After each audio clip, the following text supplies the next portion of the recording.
महाराष्ट्र के अंदर बस का किराया बढ़ाए जाने की वजह से महाराष्ट्र के जलगांव के अंदर शिवसेना ठाकरे गठ के पदाधिकारियों ने एसटी रोको आंदोलन किया। आपको बता दें कि बस किराए के अंदर 15% की बढ़ोतरी की गई है, जिसको लेकर शिवसेना ठाकरे गठ के पदाधिकारियों ने एसटी रोको आंदोलन किया। एसटी रोको आंदोलन की वजह से काफ़ी लंबी लाइन एसटी की लग गई थी।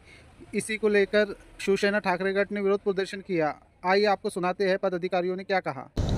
या सरकारला स्थापन करायला 2 महिने होत नाही, तोपर्यंत या सरकारने आपला अंग दाखवायला सुरुवात केली आणि काल परवा जी गरीब लोकांची रक्तवाहिनी आहे, गरीब लोकांना खेड्यापर्यंत शहरापासून तर खेड्यापर्यंत घेऊन जाणारी रक्तवाहिनी आहे एसटी, आणि त्या एसटीचे भाडेवाढ या सरकारने केलेले आहे। एकीकडे तुम्ही खैराती वाटतात आणि गोरगरीब लोकांचं जे वाहन आहे, गोरगरीब लोक ज्याच्या रक्तवाहिनी एसटीने प्रवास करतात त्या एसटीचे भाडेवाढ या सरकारने केलेले आहे।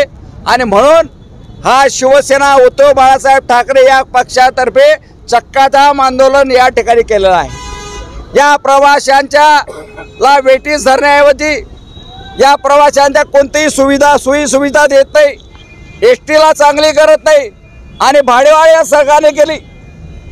एक फूल 2 हात या ठिकाणी मुख्यमंत्री उपमुख्यमंत्री बसलेत, पण कोणत्याही प्रकारची या ठिकाणी या एसटी मध्ये सुविधा नसताना 15% भाडेवाढ केली।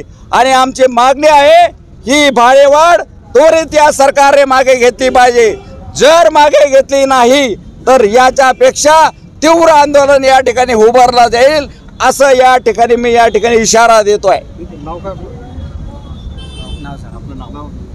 माझं नाव गुलाबराव वाघ, शिवसेना सहसंपर्क प्रमुख जळगाव जिल्हा।